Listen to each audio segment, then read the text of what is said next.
राधे राधे मेरे YouTube family. आज का जो रेसिपी है बहुत ही खास है, जो कि बेहद ही स्वादिष्ट होने वाला है। मैं बनाने वाली हूँ कढ़ी बड़ी का पराठा। ये वही कढ़ी बड़ी है जो हम कढ़ी चावल के साथ बनाकर खाते हैं, जो कि बेहद ही स्वादिष्ट, नरम, मुलायम, सॉफ्ट बनती है। और इसे आप चाय के साथ बनाकर खा सकते हैं, मतलब चाय के साथ पराठे को ले सकते हैं या फिर किसी सब्जी के साथ। बहुत ही ज़्यादा टेस्टी लगता है। तो इसे बनाने के लिए सबसे पहले मैंने कढ़ी को फ्रीज में रख दिया था, इस कारण से मैं इसे थोड़ा गर्म करूँगी। और उसके बाद आटा जो है वो थोड़ा ही मैंने लिया है, जितना कढ़ी हो उसके अनुसार ही आपको आटा लेना है। और धीरे धीरे करते हुए सारे के सारे आटे में आपको कढ़ी को डाल देना है, बड़ियों को भी डाल देना है।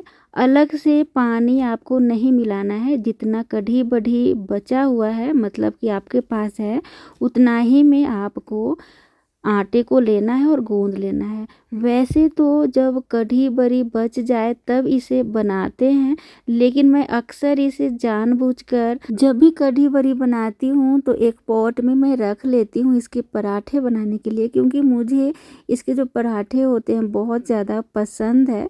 तो आप देख सकते हैं सभी कढ़ी और बड़ियों को मैंने आटा में डालकर गूंद लिया है। और इस तरीके से नरम मुलायम आपको आटा गूंद लेना है। हल्का सा इसके ऊपर तेल लगाएंगे ताकि आटा जो है ऊपर से सूखे नहीं।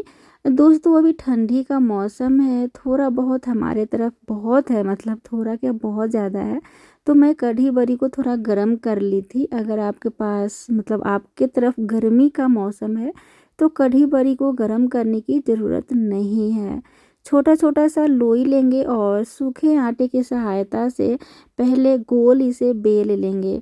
दोस्तों आप चाहें तो गोल पराठा ही इसका बना सकते हैं या फिर कुछ स्टफ़ करके भी बना सकते हैं। पर यकीन मानिए दोस्तों, इसे अगर आप नॉर्मल ही बनाते हैं तो बहुत ज़्यादा टेस्टी लगता है। मैं इसे ट्रायंगल शेप में बनाऊंगी। तो इसे बनाने के लिए सबसे पहले तो गोल बेल लूँगी, उसके बाद थोड़ा थोड़ा इसके ऊपर घी डालूँगी और थोड़ा इस तरीके से फोल्ड करके ट्रायंगल यानी कि त्रिकोण शेप में दे दूँगी। उसके बाद इस तरीके से आपको बेल लेना है। ये ट्रायंगल शेप वाला पराठा बहुत ज़्यादा टेस्टी लगता है और बहुत ज़्यादा ये फेमस भी है।